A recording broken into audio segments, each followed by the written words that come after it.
Hi, everyone, and welcome to this session in regards to what's going on in the world of AI music today. I'm Darren Herft, and I'm looking forward to sharing with you some things that are occurring, in particular to do with some of the big music streaming platforms. I've seen a range of articles and videos, comments, things going on around the industry right now as to how the changes and evolution in the world of AI music are going to impact the big music streaming platforms. All sorts of theories as to what may happen. From our perspective, there's certainly a lot to keep an eye on in this space. But what is of most interest to us, I guess, is that how the platforms themselves are going to elect how to treat AI music. We've already seen Deezer come into the industry saying that they're happy to see artists that are creating music on platforms such as Suno today being able to upload those tracks onto their platform, reportedly as many as 50,000 or more tracks per day that are being uploaded on the Deezer today that are indeed AI generated tracks. Some of the other platforms, maybe taking a bit of a harder stance, and certainly countries around the world as well, jumping in to the discussion, certainly governments as well, beginning to start to create different laws around the use of AI tools and indeed the production of AI in the world of the music industry is concerned. Looking at some of the other platforms, obviously, some of the major names that we all know, Spotify and Apple, what are they doing in the world of AI music today? What will they support? What won't they support? And from one of those areas, we've been asked questions around, do we see this having any ramifications? Do we see it having any downfall for, these platforms? From our perspective, we don't believe that will be the case. We think that, a company like Spotify, for example, it's been around since 2006 now. So it's been around 20 years, and they're starting to do some amazing things. They've really built a great platform. More recently, in the last 12 to 24 months, starting to look more like a profitable company themselves, and a valuation of north of $100 billion US. It's at one point hitting 110 billion US. So in some respects, 1/10 of $1 trillion US. It's not a bad position to be. If you're Spotify, I think they'll be, certainly a key player in the AI music streaming world. But exactly what direction they take, we'll have to wait and see. But they are a powerhouse now in the streaming world, as are indeed Apple. We cannot get the exact same information on Apple Music. They've tended to always integrate their music results in with their overall company results. So we don't get exactly the same amount of detail that we get when looking at Spotify's annual reports and month and quarterly accounts and quarterly, indeed, shareholder updates. But we do know that both of these platforms and other major platforms do support the major music artists around the world. They work closely with the biggest labels, Universal, Sony, Warner, in particular.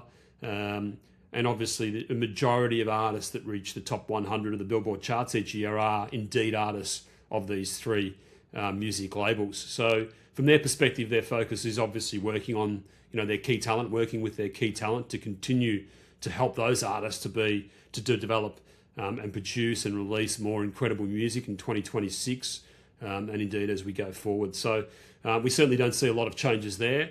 I do note that there was recently a very well-known figure in the music industry to all of us, Jimmy Iovine, of course, one of the founders many years ago of a music streaming platform, Beats by Dr. Dre, with Dr. Dre himself, came out in early 2026 saying that, that he's got some fears for the big music streaming platforms and, perhaps they're leaving themselves vulnerable. I think Jimmy's point was, more so that they're leaving themselves vulnerable by not looking after, different types of artists in the industry. We're not just talking about artists that are being, emerging artists or smaller artists or different artists around the world, but indeed also legacy artists and big bands. And, Jimmy, mentioned a few bands from many years ago that have household names today, but, the way the algorithms work on these big platforms are not providing, much of a return, to many of these artists. So it certainly is widely recognised as the biggest frustration,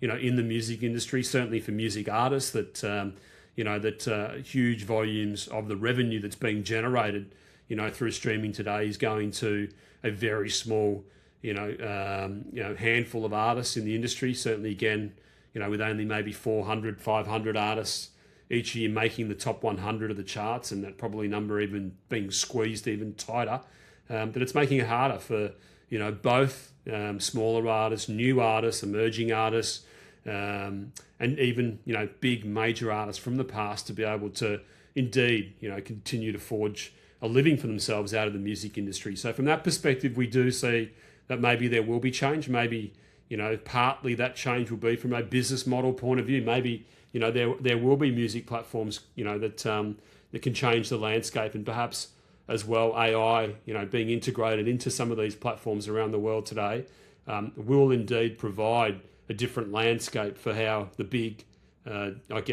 platforms do operate in the future. But more importantly, perhaps producing or providing some really different and unique opportunities for how these other 11 million artists that Jimmy obviously was referring to, can look for ways to genuinely be rewarded for their creativity, their input, and everything they bring to the table from a music perspective. So something that I think everybody in this industry would certainly like to see. But overall, we don't see there being fundamental shift. Certainly in 2026 for these major music streaming players. In fact, we tend to see that they will continue to prosper, continue to grow, and hopefully, with the advent of new music tools, and that being, including the use of AI, that they do produce themselves, new tools for music artists, and hopefully new exciting things for music fans as well. And collectively, we see the ability to access, a higher quality and a greater volume of, really quality music coming on, to the scene in 2026 and beyond, through the tools that are coming to market. So from that perspective, we're really, from our side of things, we see these big streaming platforms continuing to be, in a growth stage, continuing to add more users and more volume to their platforms in 2026. Thank you so much. We look forward to sharing more with you in the world of AI and how AI is impacting the music industry,